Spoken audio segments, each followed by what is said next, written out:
नमस्कार दोस्तों, मैं अमित शुक्ला एग्री वर्ल्ड के यूट्यूब चैनल पर आप सभी का स्वागत करता हूं। आज हम लोग पेश कर रहे हैं एक स्पेशल रिपोर्ट जिसके बारे में जल्दी आपको बताऊंगा।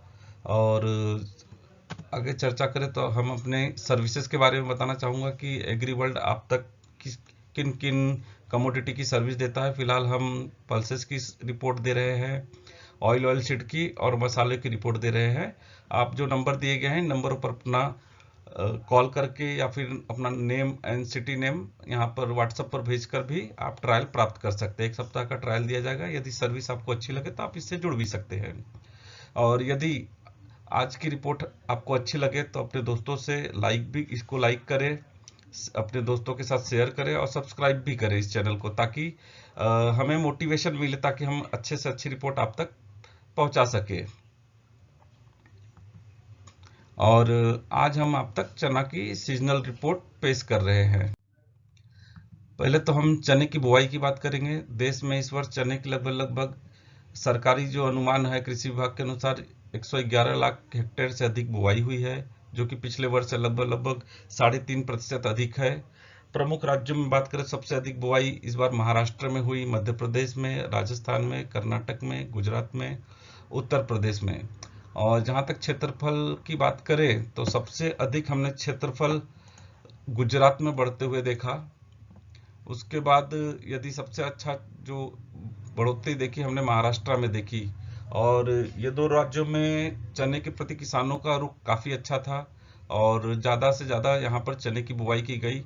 हालांकि जो राजस्थान में सरकारी जो आंकड़े हैं 1% की कमी बता रहे हैं, और दूसरे जैसे कर्नाटक में 6% की कमी बता रहे हैं, मध्य प्रदेश में 0.4% अधिक बुआई हुई है, और उत्तर प्रदेश में लगभग 1.5% अधिक बुआई हुई है। लेकिन जो एग्री वर्ल्ड ने जब ये उत्पादन अनुमान लगाया है तो काफ़ी ब्रीफ सर्वे किया है कि क्षेत्रफल इस वर्ष कैसा था। तो एग्री वर्ल्ड ने राजस्थान और जो मध्य प्रदेश, दो प्रमुख राज्यों में जो कुल जो बुआई का क्षेत्रफल है सरकारी बुआई के जो अनुमान है उसमें से लगभग 12 से 15% की कटौती की है, क्योंकि इन दोनों राज्यों में मस्टर्ड का रकबा काफ़ी बड़े पैमाने पर बढ़ा है। हमने जब काफ़ी ब्रीफ सर्वे किया था तो उसमें पता चला कि ये दोनों राज्यों में सरसों की अधिक बुआई हुई है और चना का जो क्षेत्रफल है कम हुआ है, क्योंकि चने का भाव पिछले वर्ष किसानों को कुछ खास नहीं उसमें प्राप्त हुआ, तो इस कारण किसानों को बहुत ज़्यादा चने की अपेक्षा हो, जबकि मस्टर्ड के भाव रिकॉर्ड हाई पे पहुंचे, तो इसलिए किसानों ने अधिक से अधिक सरसों की बुआई इस वर्ष की। और कुछ अन्य फसलें भी थी जिन पर किसानों को अच्छे भाव मिल रहे थे, तो उस पर स्विच किया और चने का रकबा यहाँ पे कम हुआ। तो इन बातों को आपको ध्यान में रखना पड़ेगा कि जो सरकारी आंकड़े हैं इसमें लगभग हमने जब टोटल लिया तो कुछ लगभग 104 लाख हेक्टेयर के आसपास हमारा आ रहा था।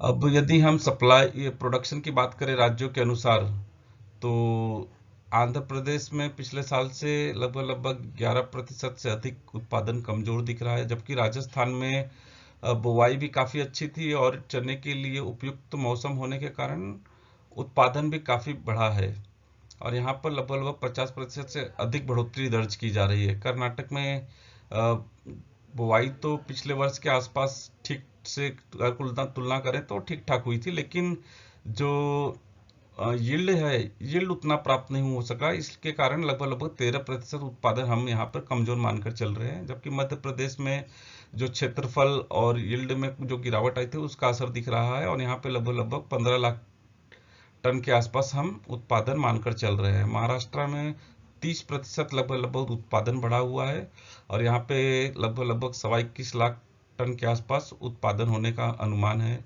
राजस्थान में लगभग 26% से अधिक उत्पादन कमजोर दिख रहा है, और यहाँ पे लगभग 12 लाख टन से कुछ अधिक उत्पादन होगा।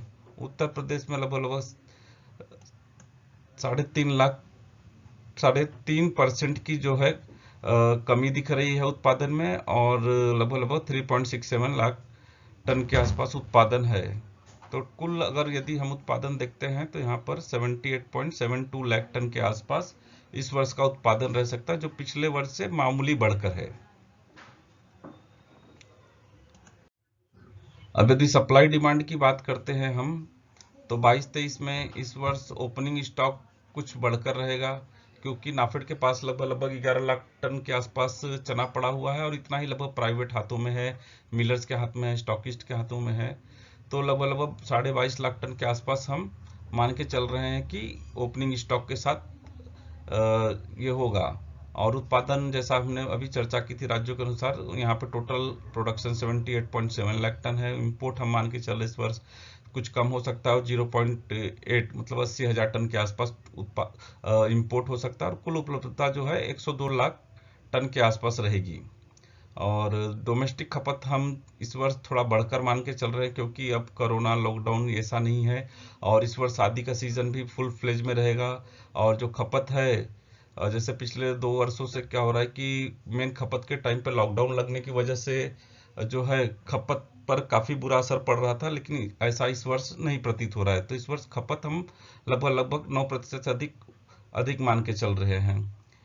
थोड़ा बहुत चना हमारे यहाँ से एक्सपोर्ट भी होता है, ये लगभग 40,000 के आसपास मान के चल रहे हैं। और टोटल डिमांड यदि मान के चले तो 82.4 लाख टन के आसपास हमारा रहेगा, जो पिछले वर्ष से लगभग 9% से थोड़ा सा अधिक रहेगा। एंडिंग स्टॉक कंफर्टेबल जोन में है 19.6 लाख टन से। पिछले साल से कुछ कम जरूर है, लेकिन लगभग 2-3 माह के आसपास खपत के बराबर स्टॉक बचेगा। तो सप्लाई डिमांड अगर देखें तो काफी कुछ बैलेंस दिख रहा है। और इस हिसाब से तो चने का आगे का हम चर्चा करते हैं कि किस हिसाब से भाव या फिर क्या हो सकता है। जहां तक हम आयात की बात करते हैं, तो हम किन देशों से आयात करते हैं। अभी अप्रैल से जनवरी 2022 के यदि आंकड़ों की बात करें, ये जो आंकड़े हैं, हमने लगभग 1,32,000 से अधिक हमने आयात किया है अब अप्रैल से जनवरी, अभी करंट वित्त वर्ष में। और इसमें सबसे अधिक जो अगर मान के चले कि सबसे अधिक आयात हुआ, तो 1,17,000 टन के आसपास हमने तंजानिया से ये इंपोर्ट किया है। यानी कि जो टोटल इंपोर्ट है उसमें लगभग 90% की हिस्सेदारी तंजानिया की है। और अन्य देशों में मान के देखें तो हम बर्मा से दूसरे नंबर पे सबसे अधिक आयात हुआ है। उसके बाद सिंगापुर के थ्रू भी काफी माल 1632 टन के आसपास आया हुआ है। युगांडा से भी थोड़ा बहुत चना आया हुआ है।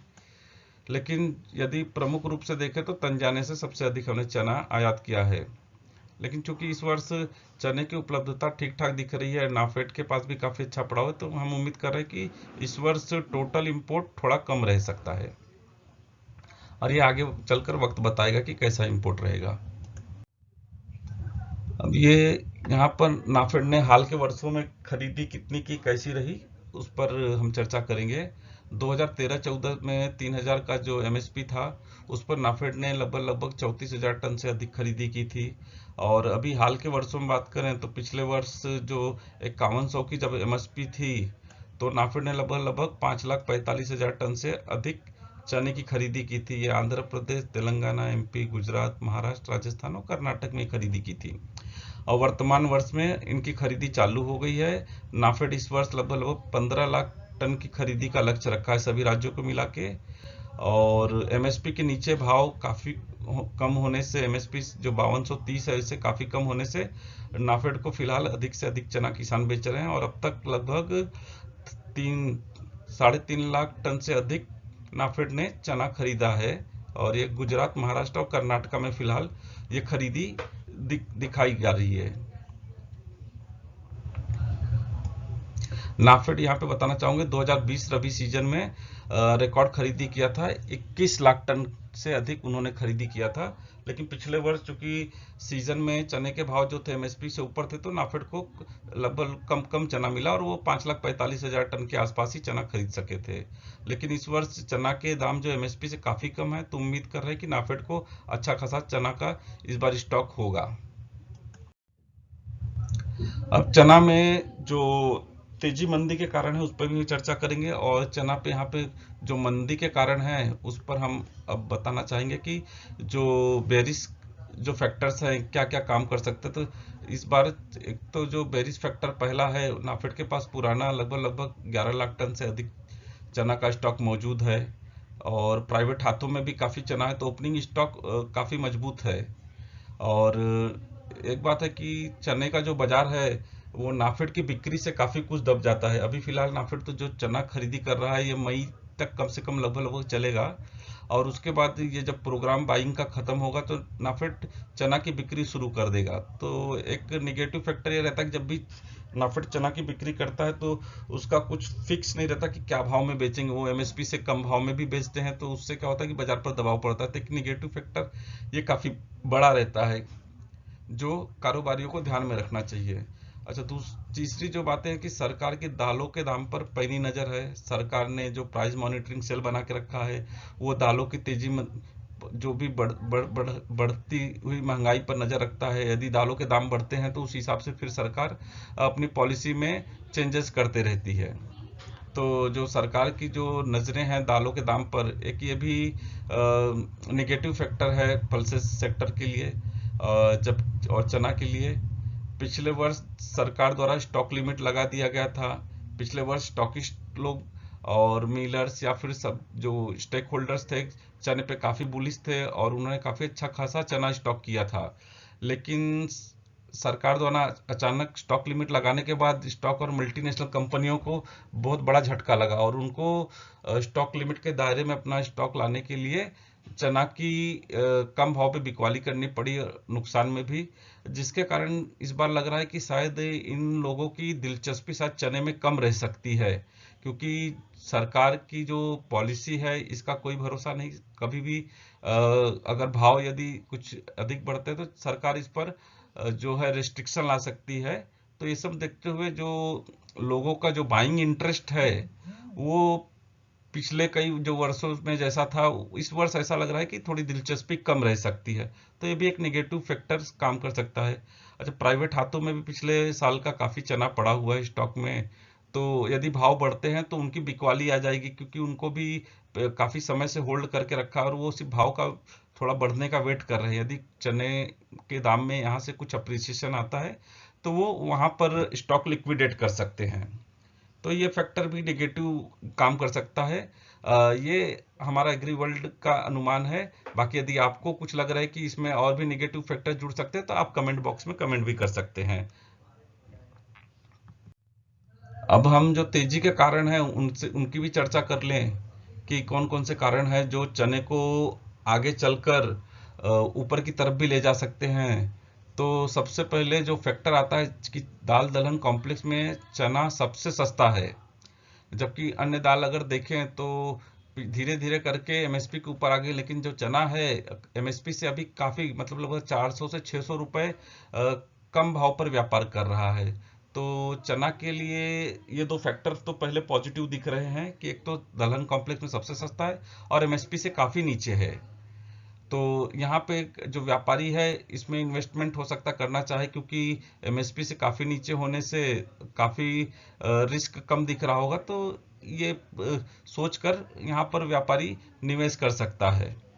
अच्छा, नाफेड की एमएसपी भाव पर 5200 जो 30 का भाव है इस वर्ष के लिए, उस पर जो खरीदी चल रही है उससे भी सपोर्ट मिलेगा, क्योंकि एमएसपी के नीचे भाव होने से किसान अधिक से अधिक चना नाफेड को देगा। तो जो मंडियों में चने की आवक यदि घटने की इससे संभावना बन सकती है। यदि लंबे समय तक चना का भाव एमएसपी से नीचे रहेगा तो अधिक से अधिक जो चना है किसान नाफेड को देगा। तो एक मार्केट में जो है मिलर को थोड़ा बढ़ के भाव पे लेने के लिए आना पड़ेगा। तो एक ये भी थर्ड फैक्टर जो है पॉजिटिव चलने के लिए काम कर सकता है। फिर देश में जो इतना बड़ा वैक्सीनेशन प्रोग्राम हुआ उसके बाद कोरोना फिलहाल अब बेअसर हो चुका है, और इस वर्ष जो लॉकडाउन है उस वो भी प्रतिबंध नहीं रहेगा जैसा, तो उससे चने की जो खपत है बढ़ने की संभावना है। तो ये भी चने के लिए पॉजिटिव फैक्टर है। और चना आयात जैसा कि लगभग लगभग 40% का उस पर आयात शुल्क है, तो जो बाहर से चने का पड़ता नहीं होने से आयात नहीं होगा। जैसे ये तो जैसे कम विकासशील देश है या आसियान देश है, इस पर उन पर ये आयात शुल्क नहीं लागू होता 40% का। इसमें जैसे तंजानिया और अफ्रीकी देश हो गए या बर्मा हो गया, वहां पर जो भी आयात होगा उस पर कोई शुल्क नहीं होता। लेकिन वहां पे चने का उत्पादन काफी कम होता है, तो उससे बहुत बड़ा सप्लाई डिमांड में अंतर नहीं आएगा। लेकिन जैसे ऑस्ट्रेलिया हो गया, अन्य देश है जो प्रमुख देश है जो चना का उत्पादन करते हैं, वहां से आयात नहीं होगा, क्योंकि जो चने पर भारी भरकम आयात शुल्क है वो आयात को रोकता है। तो चने के लिए ये एक पॉजिटिव फैक्टर है। तो ये चने के 6 बुलिश फैक्टर हो गए। यदि आपको लगता है कि चने के कुछ और हम पॉजिटिव फैक्टर हमसे छूट गए हैं, तो आप कमेंट बॉक्स में कमेंट कर सकते हैं। हम अगली कोई रिपोर्ट बनाएंगे तो उसमें आपके फैक्टर शामिल करेंगे। अब यहाँ पर हम चने की फंडामेंटल की तो बात की है, अब चना के टेक्निकल चार्ट की भी बात करते हैं कि चने में क्या दिख रहा है। पिछले वर्ष भी एग्री वर्ल्ड ने इसी ये मार्च अप्रैल के आसपास हमने अपनी स्पेशल रिपोर्ट बनाकर यूट्यूब पे अपलोड की थी, और हम चने में काफ़ी बुलिश भी थे। और ये यहाँ पर हमने लगभग लगभग चने में तेजी की रिपोर्ट दी थी। ये मार्च अप्रैल का टाइम है, ये देखिए। तो ये वीडियो भी आपको पिछले वर्ष का हमारे YouTube चैनल पर मिल जाएगा। तो पिछले वर्ष चने का जो शुरुआत सीजन का था काफ़ी पॉजिटिव हुआ, और लगभग लगभग 5800 के ऊपर का स्तर जो दिल्ली चना है राजस्थान का, उसने छुआ था। लेकिन उसके बाद से चने में जो है एक तरफा गिरावट आई, और चना लगभग लगभग 4800 के लगभग लगभग 5000 के नीचे तक आ चुका था। इसका प्रमुख कारण था कि सरकार ने यहाँ पर जो स्टॉक लिमिट लगाई, और उसके बाद नाफेड की जो बिक्री चालू हुई, तो चना में एक तरफा गिरावट आई। स्टॉक लिमिट लगने से क्या हुआ कि बाजार में इतना पैनिक आ गया कि जिनके पास भी स्टॉक था, वो जो फिक्स्ड लिमिट थी स्टॉक लिमिट की, उसके दायरे में अपना स्टॉक लाने के लिए बाध्य उनको होना पड़ा, और इसलिए वो बाजार में पैनिक सेलिंग आई। तो एक तरफा जो है चने में लगभग लगभग 1000 रुपए के आसपास तक गिरावट आ चुकी थी उस दौरान। हालांकि जुलाई में बाजार जब लगभग लगभग बॉटम बनाया, उसके बाद थोड़ा सा कुछ सुधार हुआ, लेकिन उसके बाद बाजार जो है लगभग लगभग काफी उसी रेंज में कंसोलिडेट 200-300 रुपए की रेंज में ही कंसोलिडेट करता रहा। फिलहाल यदि चने की बात करें तो ये 4900 का रेंज देखिए, यहाँ पर भी सपोर्ट इसने लिया, यहाँ पर भी सपोर्ट लिया है दूसरा, और इधर भी लगभग लगभग 4900 के आसपास सपोर्ट लेता भी हाल में दिखा। तो चने को फिलहाल अगर देखें तो 4900 का बहुत ही अच्छा सपोर्ट है। और रेजिस्टेंस की बात करें तो चना ने जो पिछले सीजन 5800 के ऊपर का लेवल बनाया था, उसके बाद फिर 5625 के आसपास का एक हाई बनाया था इन्होंने चने ने सितंबर में। और अब देखें तो चने को फिलहाल जो नियर टर्म में 5250 का रेजिस्टेंस है। यदि ये 5250 का रेजिस्टेंस काटता है तो चने को कुछ पॉजिटिव ऊपर की तरफ जाने के संकेत मिल सकते हैं। और जबकि 4900 का जो सपोर्ट है, यदि ये टूटा तो फिर ये चना जो है जो गिरावट है बढ़ सकती है। तो यदि चने में आप काम कर रहे हैं तो हमारा सुझाव होगा कि 4900 और 5250 ये दो जो लेवल है, इन पर बारीकी से नजर रखें। 5250 के ऊपर निकलते ही चना पॉजिटिव हो जाएगा, और 4900 के नीचे निकलते ही निगेटिव हो जाएगा। जब फंडामेंटल की हम बात करें तो चने का फंडामेंटल ऐसा प्रतीत हो रहा है कि चना अभी फिलहाल बॉटम के आसपास है, क्योंकि एमएसपी से काफी नीचे है मंडियों में, और नाफेड की खरीदी जारी है। आगे शादी ब्याह का सीजन है, रमजान चल रहा है, तो चने की डिमांड, बेसन की डिमांड, चना दाल की डिमांड अच्छी रहने की उम्मीद है। तो वर्तमान भाव में चने में, या फिर यहाँ से अगर डिप मिलती है 100-200 का अगर डिप मिले तो खरीदी करने में हर्ज नहीं है। जैसे जैसे हम आगे बढ़ेंगे, और यदि 5250 के ऊपर हम निकलते हैं, दिल्ली का राजस्थान चना निकलता है, तो ऊपर में हम चने का लेवल मान सकते हैं। जो अगला रेजिस्टेंस है लगभग लगभग 5600 का स्तर चने में बन सकता है। 56 के आसपास हम चने को आगे चल के कम से कम देख सकते हैं, और यदि ये टूटा तो फिर आगे कुछ तेजी बन सकती है। लेकिन फिलहाल 5250 टूटने पर 5600 का स्तर हम मान के चल सकते हैं, और 4900 का जो सपोर्ट है वो टूटने की संभावना कम दिख रही है।